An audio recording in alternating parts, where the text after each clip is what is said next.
Guys, we're back with the Kneeling Made Perfect. They have something super unique that they've come to market with, sort of a little bit out of their wheelhouse, but you know, the need is there for a product like this.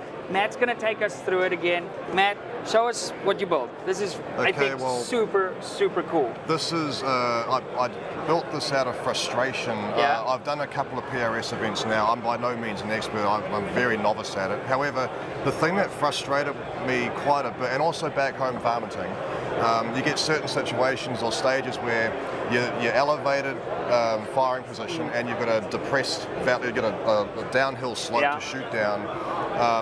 So you're thinking, I need a low bipod, even like 45-degree kick out, and then a high bag to be able to shoot down. And then ultimately you get behind the gun and you realize, oh no, I've got not enough bipod and I got too much bag. So you then go to this deal and you still got too much bag. So then you come down and you're shooting off your fist or trying to and the butt's not in your shoulder and you're really struggling to see down the scope and you may not even get on target at all. Then you're having to get off the gun and then adjust the bipods and then So what we've got here is a situation in between your bipod and your gun where you can come looking down the scope, come onto the target by just winding straight up. You get a full 2 inches of movement. You can lock it wherever you want. It's incredibly quick to do and very robust. Yes. And so basically this will save you if you get into a situation where you need to come off the gun to adjust the bipod. You don't need to do that. You've got full 2 inches. If you got 2 inches or more than that of travel, you really did mess up the bipod. What I really like about it is when you've got those prone stages, you can be behind the gun and you can just sit there and you can have the rear bag absolutely rock solid and perfect, and therefore the gun, the butt of the stock in your shoulder where it needs to be without sacrificing any of this to get the right cheek weld or the right elevation. You can be rock solid and all you do is just come up, you can go click by click. Small. You just pull it to release and come down. You can do up or down quietly, just sits there where you want it. And away you go. So you can also, you know, for a high target, you set just above the high target, and then you've still got the access to the low target, back to the high target, and so on. Very, very cool. So that's, you know, while you're explaining this, I can just sort of rewind in my head the amount of times I could have used this in my 7 years of shooting precision rifle stuff. Now, the lever is long. Okay, you can. This is very easy to just pops out like that, and you can have a little short lever. So what I sometimes do, right, guys might say, well, Pete, why don't you just reach for your bipod? You know, if you're running a longer sort of forend, the bipod's getting out there. You have to break down your entire shooting position. Also, while you were explaining this, I shot a match in Namibia last year, and they had this troop line. And again, what you were saying, we're lying sort of with our head below our feet, slightly downhill, shooting out into this valley. And then what happens, you're forced for time, and I was forcing my rifle and my face into the shooting bag, okay, which doesn't translate to consistency downrange, because you want to have the same sort of force in your rifle the whole time. So this is nuts, okay? I'm excited. The guys are going to send one to the channel. I'm going to try and break it for them, and, you know, we'll take it from there. But super, super cool. What is it called? When does it ship? What does it cost? Okay, so this is currently called the RAMP, which if you're into acronyms is Rapid Adjustable Modular Platform. Okay, like it. We've only got one length of handle here at the moment. There will be a short one, and the reason for that is you're probably thinking I can't have a bag here. So short one here, you can still quite easily, you know, reach for the short handle. And then you can have a bipod and bag situation. We're still in development. We're going to be beta stage when we get back. We've got a few of them we're going to build up, get sent out to key people such as yourself to use and abuse and figure out what parts need to be more robust and what parts can afford to be thinned out or lightened. And so you've skeletonized it quite a bit. So the whole design mentality has been to make everything light and also durable and dust and dirt and grit proof. So by making it all completely open, it means that you can, any dirt that gets in can get out. Right? So, and we've designed the gearing system so that it actually does push dirt away from the grooves, etc.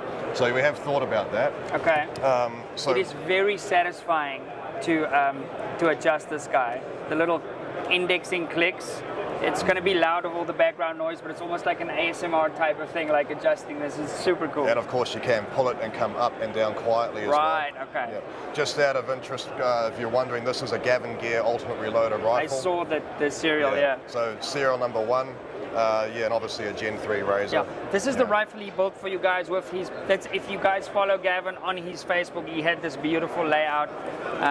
Okay, very, very cool. I've seen this rifle online, obviously. And we've also got a push to collapse button here. Okay. So yeah, if you are extended, you can come down really easily. Okay.